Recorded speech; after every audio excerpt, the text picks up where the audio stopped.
এবার নবম Ballon d'Or পাবেন লিওনেল মেসি। নবম ব্যালন ডিওর পাওয়া অসম্ভব নয় এলিমটনের, আর সেই নবম ব্যালন ডিওর পেয়ে মেসি ছাড়িয়ে যাবেন নিজেকে। 2026 সালে তার হাতে উঠতে পারে এই ব্যালন ডিওর শিরোপা। কিভাবে, সেই আলোচনা নিয়ে থাকছে প্রতিবেদন।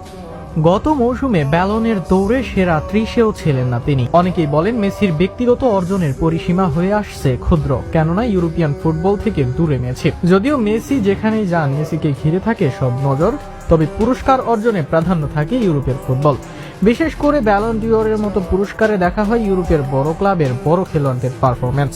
আর সেখানেই অনেকের ধারণা ইউরোপের বড় ক্লাবে না খেলায় এখন আর ব্যালন ডিওর পাবেন না লিওনেল মেসি। কিন্তু 2026 সালেই আবার ব্যালন ডিওর পেতে পারেন এই আর্জেন্টাইন। ব্যালনের 3টা শর্তের মাঝে একটি জাতীয় দলের হয়ে পারফরম্যান্স, আর সেটি এলিমটেনের জন্য খুলে দিবে ব্যালন ডিওরের দরজা। 2026 বিশ্বকাপে অংশ নেবে আর্জেন্টিনা দল, আর সেখানে আর্জেন্টিনার হয়ে নামবেন লিওনেল মেসি। সেখানেই সব নজর নিজের দিকে কেড়ে নেওয়ার পালা তার। কোনো সন্দেহ নেই 2026 বিশ্বকাপেও দলের সবচেয়ে বড় তারকা মেসি। এখনো জাতীয় দলের হয়ে মেসির পারফরম্যান্স ক্ষুরধার। সর্বশেষ কোপা আমেরিকা এবং বিশ্বকাপ বাছাই পর্বের ম্যাচে তার পারফরম্যান্স ছিল নজর কাড়া। সেই লিওনেল মেসিকে ঘিরে টানা দ্বিতীয় বিশ্বকাপ জয়ের স্বপ্ন দেখবে আর্জেন্টিনা দল। আর যদি গত বিশ্বকাপের মতো এবারের বিশ্বকাপেও জ্বলে ওঠেন লিওনেল মেসি, যদি আর্জেন্টিনাকে শিরোপা এনে দেন, তবে ব্যালনের রেসে যে ঢুকে যাবেন মেসি তাতে নেই সন্দেহ।